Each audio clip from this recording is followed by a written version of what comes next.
Gujarat RERA ने एक developer की जो फ्लैट नहीं बिके हैं उसके लिए हाउसिंग सोसाइटी को मेंटेनेंस चार्ज देने का आदेश दिया है। बिल्डिंग यूज यानी कि बीयू की परमिशन मिलने की तारीख से लेकर यूनिट्स अलॉटीज को बेचे जाने तक का चार्ज डेवलपर को ही देना होगा। ये आदेश अहमदाबाद के वास्त्रापुर बेस्ड एक हाउसिंग सोसाइटी की शिकायत के बाद आया है, जहां बिल्डर अनसोल्ड फ्लैट्स का मेंटेनेंस शुल्क नहीं दे रहा था और मौजूदा सदस्यों को एक तरह से यहाँ पर बोझ उनके ऊपर पड़ रहा था। यहाँ पर गुजरात रेरा ने कहा कि अनसोल्ड फ्लैट्स का, अनसोल्ड यूनिट्स का मालिक अभी भी बिल्डर ही है, इसलिए उसे सिक्योरिटी, सफाई, लिफ्ट, बिजली आदि जैसे नॉर्मल रखरखाव के खर्चों में योगदान देना ही होगा।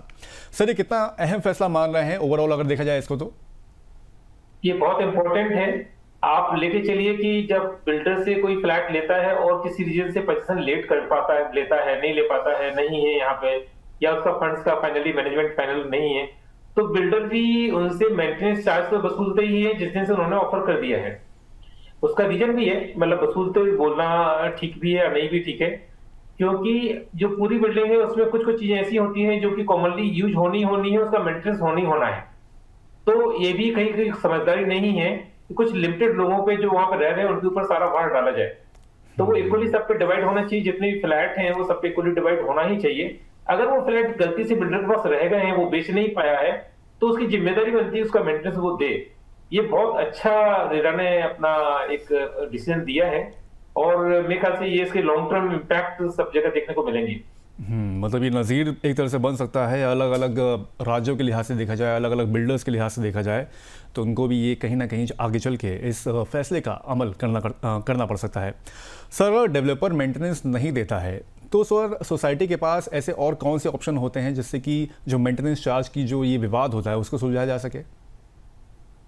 सर, रेरा के पास तो वो जाए ही, रेरा से तो वो अपना एक डिसीजन ले ले। अगर रेरा के डिसीजन को भी बिल्डर नहीं मानता है तो वो फिर अपना डीएम के पास जाके उसकी रिकवरी के लिए सूट कर सकता है और वो अपना रिकवरी में जा सकते हैं। बिल्डर को देना पड़ेगा पैसा, तो बिल्डर उससे भाग नहीं सकता।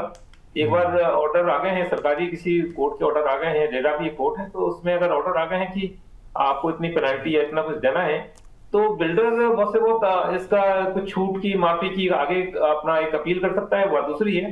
अदरवाइज तो उसको पेमेंट देनी ही पड़ेगी। ठीक है, रेरा के पास एक ऑप्शन है, यहाँ पर वहाँ पर जा सकता है।